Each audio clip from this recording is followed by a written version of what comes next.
Hi friends, I am Harvinder Singh Grewal. Friends, आज का topic है कि long coated German shepherd demo में कैसा होता है। ज़्यादातर इनके कोट क्या होते हैं मेरे फ्रेंड, ये पूरा वीडियो उनके ऊपर है। मैं आपको डेमो जर्मन शेफर्ड दिखाऊंगा, लॉन्ग कोटेड, और छोटी सी झलक आपको वीडियो शुरू होने से पहले।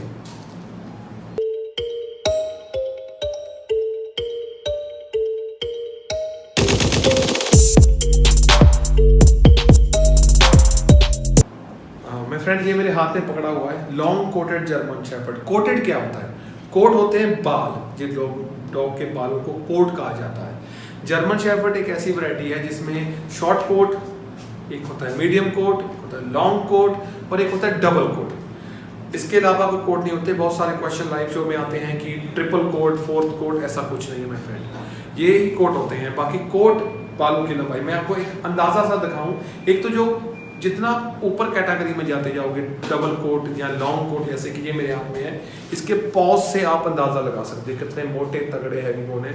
और इसका फेस लगभग भालू टाइप होगा, आपको देख सकते हैं। इसके कान आपको ढूंढने में कैसे दिखने में कैसे लगते हैं। इनका बॉडी कलर जरूर अलग अलग हो सकता है माय फ्रेंड, क्योंकि जैसे ही डॉग जर्मन शेफर्ड का रियल बॉडी कलर कोट लगभग 1 साल तक प्रॉपर सही पोजीशन में आता है, सही कलर में आता है। ये काफ़ी हैवी बोन होते हैं माय फ्रेंड। इनकी जो टेल आप कह लो काफ़ी पफी होती है, देखो कितने बाल हैं। और इनका जो मोस्टली आप नेक के पास, यहाँ गर्दन के पास अगर आप उंगली यहाँ चेक करोगे ना माय फ्रेंड, तो ये देखिए आपको लगभग अराउंड 2 फिंगर, 2 यहाँ तक आपको इसके बाल घने दिखेंगे। ये लॉन्ग कोटेड है। डबल कोट के बाल इससे भी लंबे होते हैं, लगभग 3 इंच के आसपास। तो आप ये हैवी बोन अच्छा तगड़ा पप्पी जब भी चूज करो तो इसका मेल फीमेल में प्राइस का क्या फर्क होता है। मोस्टली अच्छा हैवी बोन इस तरह का लॉन्ग कोटेड बच्चा मेल आपको कुछ मिलेगा 20 से लेकर 30,000 के बीच, और फीमेल आपको मिलेगी 15 से लेकर 20 या 22 तक, डिपेंड बॉडी स्ट्रक्चर। ये हैवी बोन बहुत कम होते हैं बाद में जाकर, अभी तो आप मोटा तगड़ा, जैसे जब ग्रो करेगा हैवी बोन बहुत कम रहेगा। ये बालों की शाइनिंग, इसको में क्या ख्याल रखना है, इनके बालों की शाइनिंग। तो कभी भी नमक, मिर्च, मसाला, मीठा, दूध आदि नहीं देना है डॉग को। जैसे उसकी एज हम 30 या 35 या कुछ केसेस में 40 डेज तक दूध दे सकते हैं, उसके बाद बिल्कुल बंद। प्रॉपर मेरे वीडियोस हैं डाइट पर, वो आप जरूर देखिए माय फ्रेंड। आज हम एक नई श्रृंखला शुरू करने जा रहे हैं, या फिर यूँ कहें पिछली श्रृंखला में एक नया भाग जोड़ते हुए इंडियन डॉग ब्रीड्स से चर्चा को आगे बढ़ाएंगे और दुनिया की मशहूर डॉग ब्रीड्स पर बात करेंगे। हमारा उद्देश्य आपके साथ रोमांचकारी तथ्य साझा करना और कहीं ना कहीं हमारे अंदर छिपे पेट लवर को जागरूक करना है। हम आज आपसे पूछना और बताना चाहते हैं कि पहली फॉर्मल गाइड डॉग ट्रेनिंग किस वर्ष किस देश में शुरू हुई थी और इसमें किन किन डॉग ब्रीड्स ने हिस्सा लिया था। ये एक इतिहासकारी लम्हा था और बेशक हम सब इसके बारे में जानना चाहेंगे। और कभी कभी क्या होता है, जर्मन शेफर्ड के कभी कभी यहाँ पॉस में, कभी कभी यहाँ चेस्ट में या वाइट कलर की स्पॉट आ जाते हैं, बाल आ जाते हैं वाइट कलर के, तो वो क्वाइट नॉर्मल है। जर्मन शेफर्ड में वाइट कलर आ जाता है, ये बिल्कुल नॉर्मल है। इसमें आपको कभी भी ऐसा मत सोचिए कि आपका डॉग मिक्स है या कोई दिक्कत। मेन जो जर्मन शेफर्ड हमेशा है माय फ्रेंड, उसका आप हमेशा उसके बॉडी स्ट्रक्चर, जब छोटा पप्पी हो तो बॉडी स्ट्रक्चर पर जरूर जाइए। लेकिन बहुत सारे मेरे फ्रेंड ये कहते हैं कि मैंने इसके माँ बाप की फोटो दिखाई है। एग्जाम्पल, आप कहीं से ले रहे हो डॉगी, तो आप मेरे से ले रहे हो, तो मेरे से कोई क्वेश्चन आएगा कि सर इसके माँ बाप की फोटो दिखाइए, तो मैंने आपको पप्पी दिखा दिया राइट नाउ, माँ बाप की फोटो भी मैंने आपको दिखा दी। लेकिन उसके 3-4 महीने के बाद उसका आता है मुझे कॉल, सर मेरे 4 महीने हो गया है, मेरे डॉग का तो बॉडी वेट 10 kg भी नहीं हो पाया। तो उसमें माँ बाप की भूमिका कहाँ रह जाती है मेरे फ्रेंड। ब्रीडर या एक माँ बाप, उसकी भूमिका 30 दिन तक है, जब तक वो बच्चे को दूध पिलाती है, जहाँ एक ब्रीडर उसको उतना बढ़िया पौष्टिक भरा खाना दे रहा है।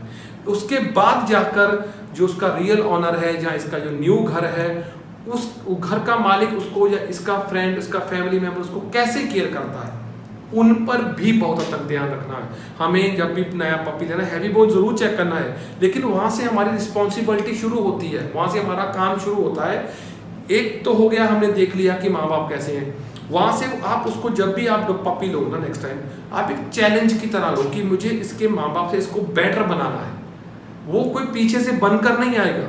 वो एक ब्रीडर ने एक पपी आपको हेल्पबोन दे दिया, इट्स अ गुड, लेकिन उसके बाद आपका काम शुरू होता है कैसे उसको मेंटेन रखना है। आप अच्छी डाइट चार्ट वाले मेरे वीडियो हैं, बॉडी केयर के नाम से वीडियो हैं, अच्छे वेट से आप कंसल्ट कर कीजिए, प्रॉपर वैक्सीनेशन लगाइए, कितनी एज में हर 20-25 दिन के बाद डॉग का बॉडी वेट चेक कीजिए। ये सब है तो ये छोटी छोटी बातें, लेकिन अगर हम ये चेन की कड़ियाँ हैं, अगर हम ये कड़ी एक भी छूट जाएंगे तो चेन फिर टूट जाएगी माय फ्रेंड। तो आप ज़रूर आने वाला जो समय है आपको इस तरह के मोटे तगड़े पपी, चाहे वो शॉर्ट कोट हो, मीडियम कोट हो, लॉन्ग कोट हो, डबल कोट हो, मिलेंगे। लेकिन प्लीज़ वहाँ हमने मोटा तगड़ा देखना जरूर है, लेना ज़रूर है, लेकिन हमारा काम वहाँ से स्टार्ट होता है। हम ब्लेम नहीं कर सकते ब्रीडर को, हम ब्लेम नहीं कर सकते मदर फादर को, क्योंकि वो चूक हमसे हुई है।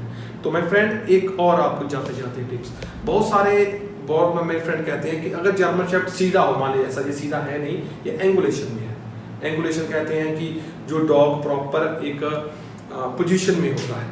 तो कुछ लोग कहते हैं कि अगर एंगुलेशन नहीं है तो मेरे फ्रेंड उसको बहुत कहते हैं यार ये प्योर नहीं है। बिल्कुल भी ये गलत है, बिल्कुल सच नहीं है। इसमें जर्मन शेफर्ड 2 कैटेगरी के आते हैं, एक स्ट्रेट होता है और एक एंगुलेशन वाला पीछे से झुका हुआ होता है। तो मेरे फ्रेंड आप जब भी लोग एंगुलेशन वाला लेना है तो वो लीजिए, नॉन एंगुलेशन लेना है तो वो लीजिए, लेकिन प्योर ब्रीड लीजिए, हमेशा ट्रस्टेबल ब्रीडर से लीजिए।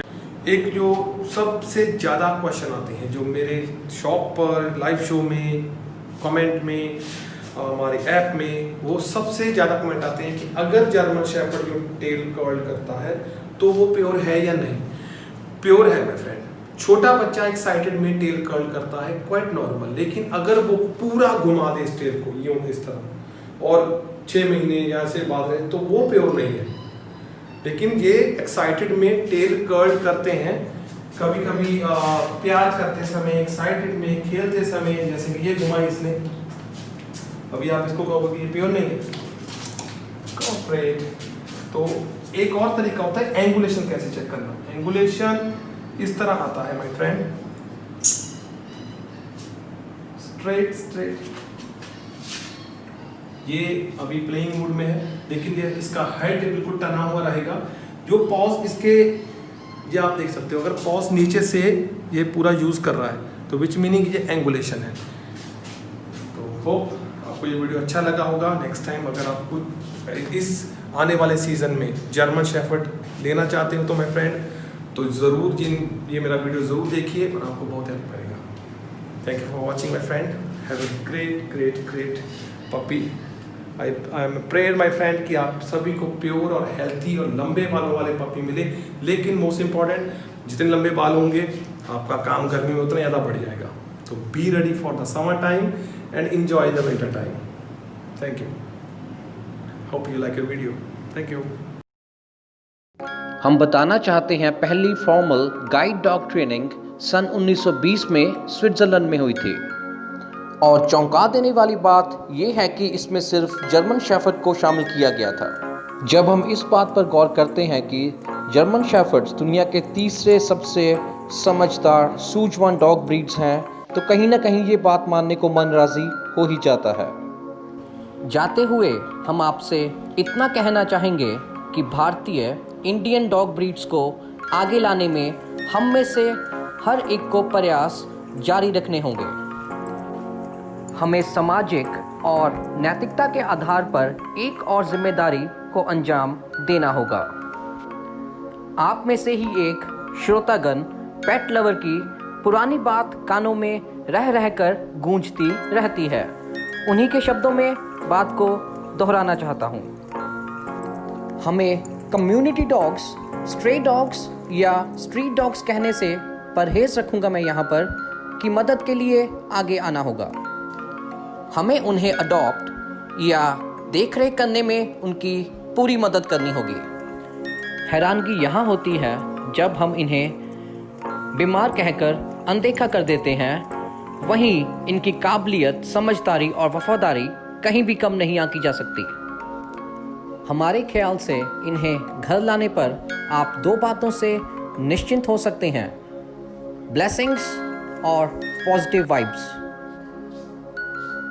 हम दुआ करते हैं कि हमारी उम्मीदें एक दूसरे से यूं ही बढ़ती और पूरी होती जाएं और समाज का यूं ही विकास होता चला जाए।